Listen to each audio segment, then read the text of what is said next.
Demande bien pourquoi ce que t'es ne vaut pas la théorie, il faut que t'apprennes par cœur pour avoir ton diplôme. Mais la vie, c'est pas un livre. Ça ressemble bien plus à, disons, une rivière, avec des rapides, des lacs plats et des tournants. Des fois, on se laisse aller, puis d'autres fois, on rame pour avancer. Comme à la marelle, on progresse en lançant nos aspirations, nos passions plus loin, comme un petit caillou, jusqu'à ce qu'on arrive au sommet. Mais, j'ai pas atteint le sommet. Tu veux juste faire ce que t'aimes? Mais vient un temps qui a ramené un contresens de ton devenir, une révolte gronde par en dedans. C'est pas juste. Pourquoi apprendre, si c'est de même qu'il faut le faire? Parce que t'apprends pas de même. T'apprends juste à répéter ce que l'autre veut entendre. Ça te mêle bien plus que ça t'oriente.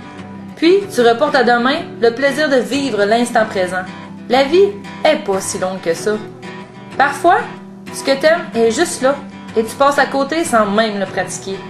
Les yeux collés dans le livre de la vie, t'as pas appris à te développer. Et là, on te presse à t'orienter. C'est quoi tu veux faire plus tard qu'on te demande? On peut pas m'offrir les options qui correspondent à mes besoins. Je ne veux plus qu'on essaie de m'adapter à la structure. Tu vois la vie en noir, tu chiales après la pluie et tu dors quand il fait soleil. 12 années de formation de base, c'est long. Y a pas moyen de faire plus court. On me dit stop, ben correct. On dit que l'école est un mal nécessaire pour faire ce qu'on aime. Habitué qu'on te dicte quoi faire, ben t'attends la commande. Il paraît que c'est le prix à payer pour gagner son autonomie. Et là, quand t'attends la commande, on dit que tu manques d'initiative. Pourtant, d'initiative, t'en as. Ou plutôt, t'en avais. Alors, je prends la sortie d'urgence. Voilà, je viens de décrocher. Une fois que t'as décroché de l'école, ou que l'école t'a expulsé, ça revient au même. T'es plus là. Enfin, t'as tes soirées et tes journées à faire ce que t'aimes. Mais c'est pas plus rose à la maison. Ton père et ta mère savent pas quoi te dire. Ils font leur gros possible. Ils veulent pas t'encourager à rien faire, mais te mettre dans la rue, c'est impensable. On tient au beau fixe de la situation, le temps que tu retrouves le nord.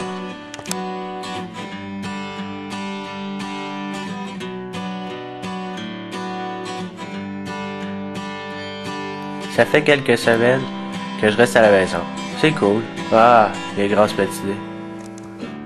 Je passe mes journées à écouter la télé, puis je vais chatter avec mes chums sur MSN. Je fouille sur Internet.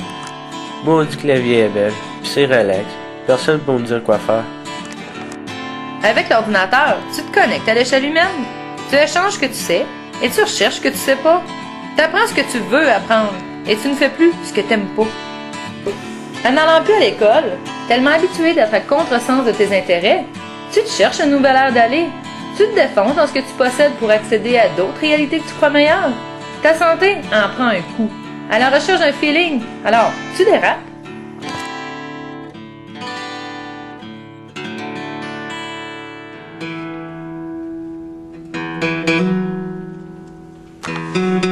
C'est plus drôle après 2 mois.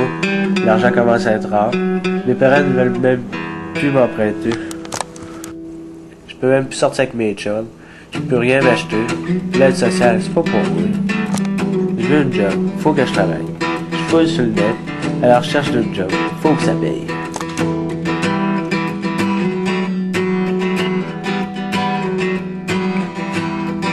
Oh oui, je travaille dans un moulin. J'ai un gros 12 piastres de l'heure. Mon oncle m'a fait rentrer. Je suis plus capable de garder ce job-là. C'est plat, puis je ferai pas ça toute ma vie. Une autre job. Mais là, faut que je remplisse un formulaire d'embauche. Comment on écrit ça? Pas grave, ça doit être comme ça.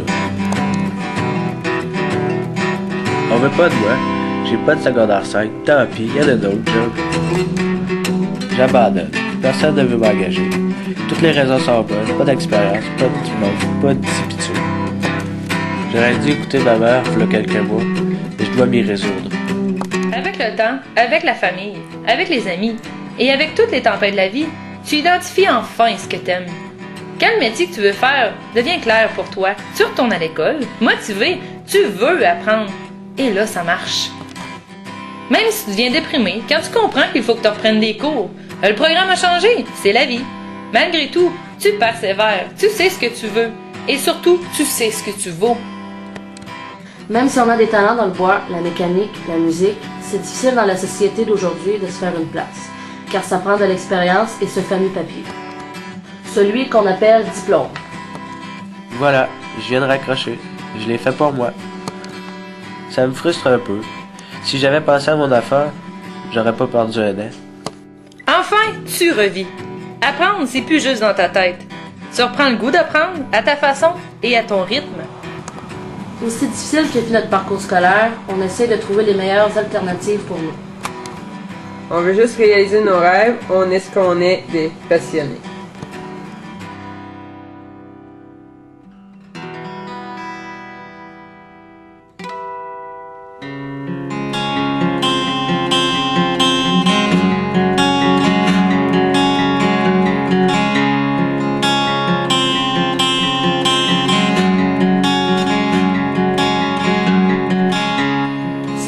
Nicolas, Pierre, Laurie, Steven, James, Charlie et Catou. De décrocheur, raccrocheur. J'ai compris que le décrochage et le raccrochage scolaire n'est pas une question d'intelligence, mais de gros bon sens.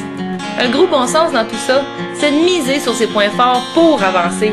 À l'école ou ailleurs, mise donc sur toi.